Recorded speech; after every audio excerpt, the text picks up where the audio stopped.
नमस्कार, बहुत स्वागत है आप सभी का अपना उत्तर प्रदेश में। मैं हूं आपके साथ चेतन पाठक। खबरों की शुरुआत करेंगे। कानपुर में रामकुटी फाउंडेशन ने छत्रपति शाहूजी विश्वविद्यालय में पंडित रामबालक मिश्र स्मृति समारोह का आयोजन किया।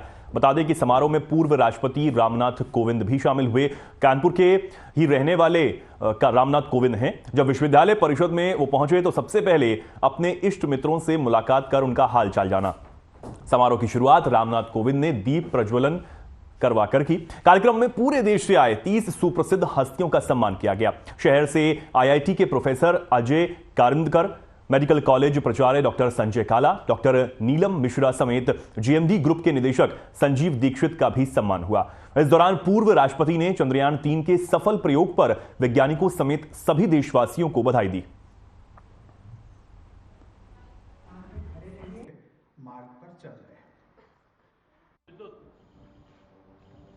आज कानपुर में हम लोग एकत्रित हैं। हमारा सौभाग्य है स्वर्गीय पंडित बालक राम मिश्र जी के शताब्दी समारोह में हमारे कानपुर के अति लोकप्रिय कानपुर के बेटे माननीय पूर्व राष्ट्रपति श्री रामनाथ कोविंद जी का आगमन हुआ है और इस सुंदर प्रांगण में हम सब ने स्वर्गीय पंडित बालक राम मिश्र जी की स्मृति में उनको याद किया। उनसे संबंधित एक सुंदर पुस्तक प्रकाशित हुई है, उसका विमोचन हुआ और ये संकल्प लिया कि जो पंडित जी ने राह हम लोग को दिखाई थी, शिक्षा के दृष्टिकोण से, विधि के दृष्टिकोण से, हम लोग उसके ऊपर चलने का प्रयास करें। आज का कार्यक्रम पंडित रामबालक मिश्र स्मृति समारोह के रूप में मनाया गया। ये कार्यक्रम का आयोजन हमने सिर्फ और सिर्फ पंडित जी जैसी महान शख्सियत जो कभी सालों में पैदा होती हैं और वो शायद अपने जीवन को छोड़ने के बाद भी इतना प्रभाव डालते हैं कि उसको समाज में जानना समझना खासतौर से युवा पीढ़ी के लिए बहुत आवश्यक हो जाता है।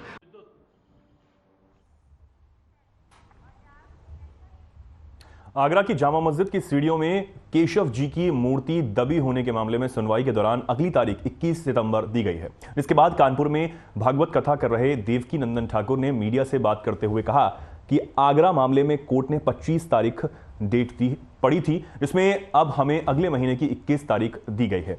हम कोर्ट का सम्मान करते हैं। आगरा में केस करने से पहले हमने भाईचारे के नाम पर 5 दिन दिए, लेकिन दूसरे पक्ष से हमें कोई भी भाईचारा नहीं दिखाई दिया। 5 महीने पूरे हो रहे हैं, अब तक किसी भी तरह का कोई भी भाईचारा नहीं दिख रहा है। दूसरा पक्ष कह रहा है कि कोई नोटिस नहीं मिला। छोटी छोटी चीजों पर रिएक्ट करने वाले इन लोगों ने इतनी बड़ी बात पर ध्यान नहीं दिया। देवकी नंदन ने आगे कहा कि पाकिस्तान में 30% से भाईचारा 1% पर आ गया है और यहां पर 1% से भाईचारा 30% तक चला गया है, फिर भी हम गुनहगार हैं। देवकी नंदन ने आगे कहा, मानवता के नाते, भाईचारे के नाते ये लोग सीढ़ियों में दबी मूर्ति के ऊपर ना गुजरें। जन्माष्टमी तक ये लोग सीढ़ियों का उपयोग ना करें।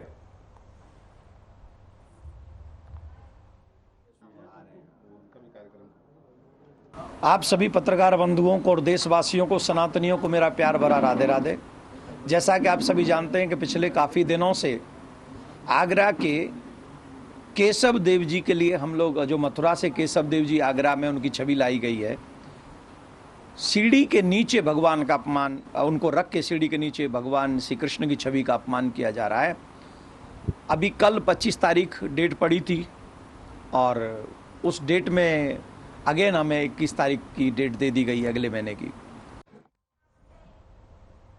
कानपुर में लगातार लव जिहाद के मामले सामने आ रहे हैं। बता दें कि इस बार जाहिर नाम के युवक ने राहुल बनकर एक 17 साल की नाबालिग लड़की को अपने प्रेम जाल में फंसाकर उसके साथ दुष्कर्म किया। इतना ही नहीं, पीड़िता को जब उसकी असलियत पता चली और उसने आरोपी से बात करना बंद कर दिया तो आरोपी ने दुष्कर्म का वीडियो सोशल मीडिया पर वायरल करने की धमकी देकर उसे जबरदस्ती निकाह करने और धर्म परिवर्तन का दबाव बनाना शुरू कर दिया।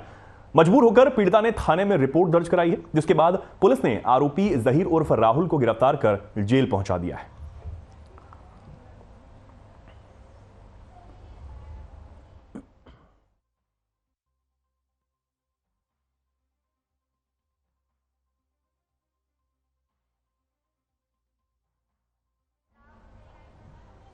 कानपुर में साड़ थाना क्षेत्र के साड़ चौराहे पर निजी बस में सवार गर्भवती महिला ने बस में ही बच्चे को जन्म दे दिया। इस दौरान महिला के पति ने एम्बुलेंस को फोन किया। एम्बुलेंस के पहुंचने पर राहगीरों की मदद से महिला को भीतरगांव सीएचसी पहुंचाया गया, जहां डॉक्टरों ने बच्ची को मृत घोषित कर दिया। वहीं डॉक्टरों ने महिला का इलाज शुरू कर दिया है। बच्चे की मौत से परिजनों का रो रो कर बुरा हाल है। मिली जानकारी के अनुसार जहानाबाद गांव का रहने वाला अश्विनी कुमार गर्भवती पत्नी को लेकर कानपुर जांच कराने गया था। कानपुर से वह निजी बस में वापस लौट रहा था। जैसे ही बस साड़ चौराहे पर पहुंची तभी उनकी पत्नी का प्रसव पीड़ा शुरू हो गई। इस दौरान महिला ने बस के अंदर ही बच्चे को जन्म दिया।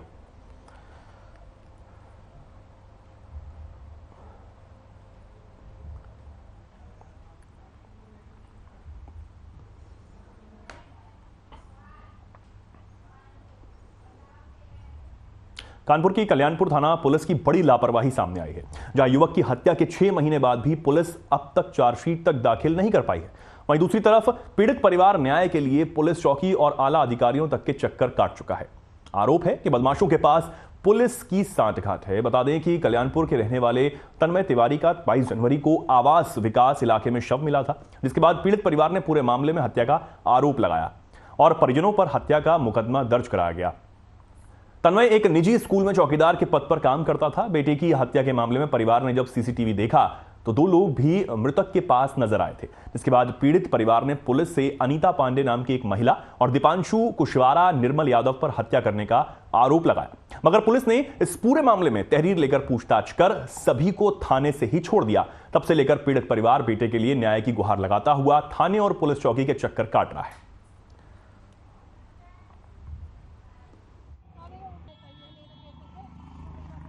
7/12/22 की है। मेरे बेटे का अपहरण हो गया था। कल वो कॉलेज दोस्तों के साथ कैंपस आया, पार्टी में आया था शादी में, वहाँ से अपने दोस्तों के साथ कैंपस के चला गया। कैंपस में पता नहीं वो गेट के अंदर गया है, लेकिन उसके अंदर गेट के अंदर जो गेट मैंने पता नहीं उससे क्या कहे। एक बार फिर बहुत स्वागत है। खबरों में आगे बढ़ेंगे। ताजा मामला कानपुर के थाना हरबंस मोहाल का है, जहां विपिन कश्यप का रसूख कुछ यूं बना है कि पुलिस भी उस पर कार्रवाई करने में कतरा रही है, जबकि विपिन कश्यप पर रंगदारी, मारपीट और कैंची से वार के कई मामले दर्ज हैं, मगर पुलिस केवल खानापूर्ति कर मामले को रफा दफा कर देती है। पीड़ित राम नारायण का आरोप है कि विपिन कश्यप उसी दुकान में आकर सामान लेता था, फिर पैसे देने के नाम पर मारपीट और गाली गलौज तक करता है। साथ ही यह भी बताया गया कि इससे पहले भी उसने ये किया, जिसकी शिकायत पुलिस में दी गई, मगर कोई भी कार्रवाई नहीं हुई। इसके बाद पीड़ित पुलिस आयुक्त के पास अपनी फरियाद लेकर पहुंचे।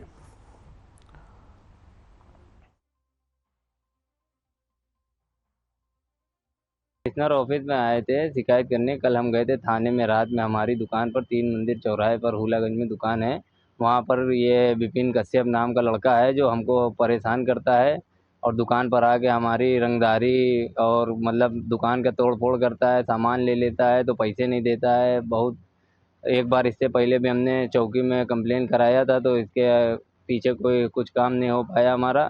तो कल फिर रात में आया था तो फिर इसके बाद वो हरकत दे रहा था इसी, तो मेरे पिताजी से मारपीट की। अचानक से हम आ गए तो फिर हमको भी गाली गलौज बक रहा था, बोलता है तुम बाप बेटे को देख लेंगे बाद में, ये वो बता के फिर हमने रात में चौकी चले गए हम। फिर उनको साहब को दिया जाके एप्लीकेशन वहाँ पे जमा किया।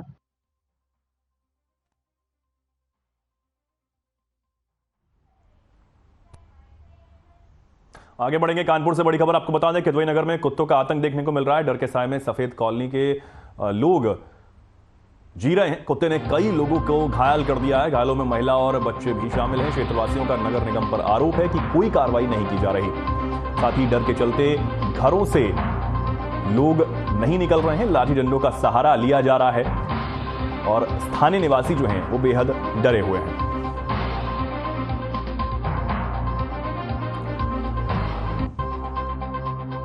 डर के चलते घरों से लोग निकलने में कतरा रहे हैं और क्षेत्र में कुत्तों का आतंक जो है वो लगातार जारी है। कई लोगों को बताया जा रहा है कुत्तों ने घायल किया है। किदवई नगर में कुत्तों का आतंक जो है वो लगातार जारी है। नगर निगम प्रशासन पर भी लोग आरोप लगा रहे हैं कि उनकी सूचना देने के बाद भी कोई कार्रवाई नहीं की जा रही।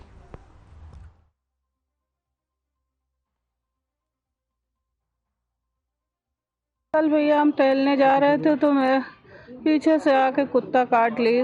इतनी तेज काटी थी कि पूरा अभी भी ब्लड बह रहा है। और कई लोग को भैया लगभग 20-22 लोग को काट चुका है। कौन सी जगह है ये? ये सफेद कॉलोनी है। इतने समय से है, क्या कोई नगर निगम की स्वागत है। खबरों में आगे बढ़ते हैं। अखिल भारतीय विद्यार्थी परिषद कानपुर महानगर ने महानगर मंत्री गोपाल मिश्रा के नेतृत्व में पश्चिम बंगाल की सीएम ममता बनर्जी का पुतला दहन किया है। गोपाल मिश्रा ने बताया कि जादवपुर विश्वविद्यालय में छात्र स्वप्नदीप के साथ हुई रैगिंग की जघन्य घटना और उसके बाद इसकी मृत्यु ये बता रही है कि ममता बनर्जी पश्चिम बंगाल के विश्वविद्यालयों में बढ़ते अपराधों को रोकने में पूरी तरह से विफल है। इसके खिलाफ ममता बनर्जी का पुतला दहन किया गया। पश्चिम बंगाल में इस घटना के खिलाफ प्रदर्शन कर रहे एबीवीपी के राष्ट्रीय महामंत्री को गिरफ्तार किया गया है। कार्यकर्ताओं और सैकड़ों छात्राओं पर बर्बरतापूर्ण तरीके से लाठीचार्ज किया गया।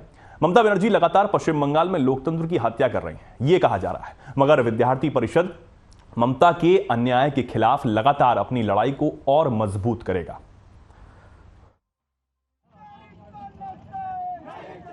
आज हम सभी लोगों ने एक ऐसे मुख्यमंत्री जिनके कानों में छात्रों की आवाज़ नहीं पहुंचती है, जिन्होंने अपनी आंखें बंद कर रखी है अपराधों के खिलाफ, ऐसी पश्चिम बंगाल की मुख्यमंत्री ममता बनर्जी का पुतला फूंकने का काम आज अखिल भारतीय विद्यार्थी परिषद के कार्यकर्ताओं ने किया है। अब जादवपुर यूनिवर्सिटी है, वहाँ पर एक स्वप्नदीप जो कि 18 साल का केवल एक छात्र था, उसकी रैगिंग की गई और वहाँ की वो गैलरी से कूद करके उसकी हत्या हो जाती है। इसके विरोध में जब शिकायत की जाती है पश्चिम बंगाल सरकार से, तो वो अपने आंखों को बंद करके रखे हुए, अपने मुंह को जिन कोई सांप सूंघ गया है।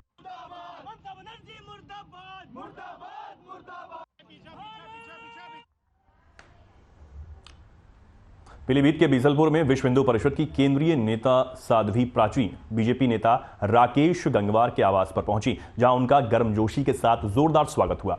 उन्होंने प्रेसवार्ता करते हुए लव जिहाद करने वालों पर तीखा प्रहार किया।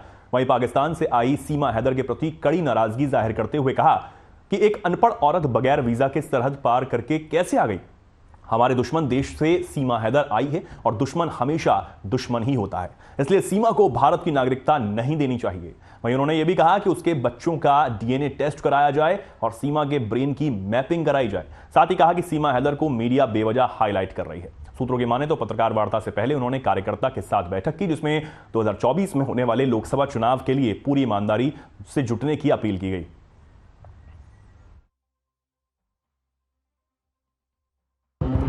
सीमा हैदर की और उसके 3 या 4 बच्चे जो साथ आए, इनके डीएनए टेस्ट होने चाहिए। सीमा हैदर की ब्रेन मैपिंग होनी चाहिए। तो नागरिकता नहीं देनी चाहिए, क्योंकि हमारे दुश्मन देश से आई है और दुश्मन सदा दुश्मन होता है। एक अनपढ़ औरत बगैर वीजे के सीमा के रास्ते से कैसे आ जाती है। कन्नौज के सरकारी अस्पतालों में अचानक मरीजों की संख्या दोगुनी हो गई है। नए मरीजों में संक्रामक बीमारी की चपेट में आने वाले ज्यादा हैं। खासकर बच्चे संक्रामक बीमारियों की चपेट में आ रहे हैं और लगातार जिले में अब तक डेंगू के 22 मरीज सामने आ चुके हैं। जिला अस्पताल में मरीजों की भीड़ यह बताने के लिए काफी है कि जिले में किस तरह संक्रमण बढ़ रहा है।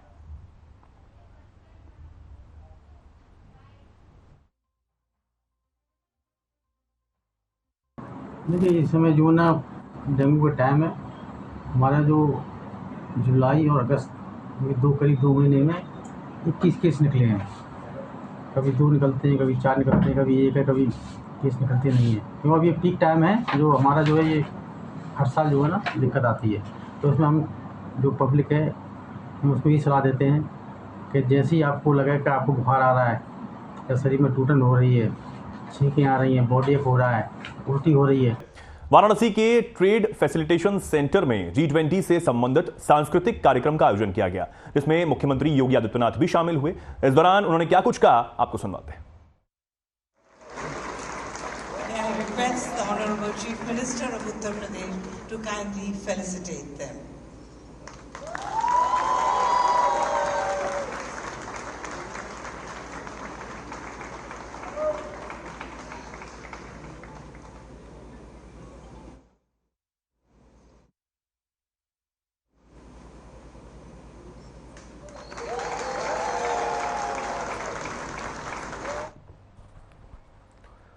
ट्रेड फैसिलिटेशन सेंटर में आयोजन हुआ। मुख्यमंत्री योगी आदित्यनाथ भी इसमें शामिल हुए। तस्वीर में आप देख सकते हैं। साथ ही कानून मंत्री आपको अर्जुन राम मेघवाल दिखाई दे रहे हैं और मुख्यमंत्री योगी आदित्यनाथ आपको लोगों का सम्मान करते हुए यहां नजर आ रहे हैं। सीएम योगी आदित्यनाथ भी इस कार्यक्रम में शामिल हुए वाराणसी की तस्वीरें आप देख रहे हैं। G20 से संबंधित सांस्कृतिक कार्यक्रम का आयोजन यहां पर हुआ। ट्रेड फैसिलिटेशन सेंटर में आयोजन हुआ, जिसमें खुद प्रदेश के मुख्यमंत्री ने हिस्सा लिया और यहां आए मेहमानों का स्वागत किया।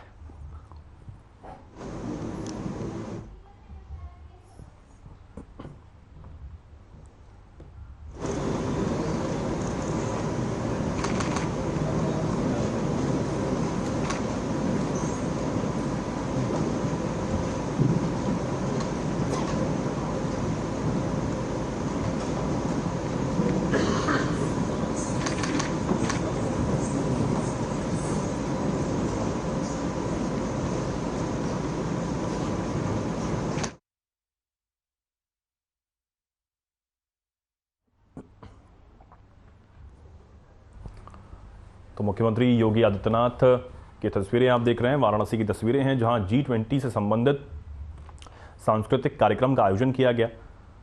ट्रेड फैसिलिटेशन सेंटर में यह आयोजन हुआ।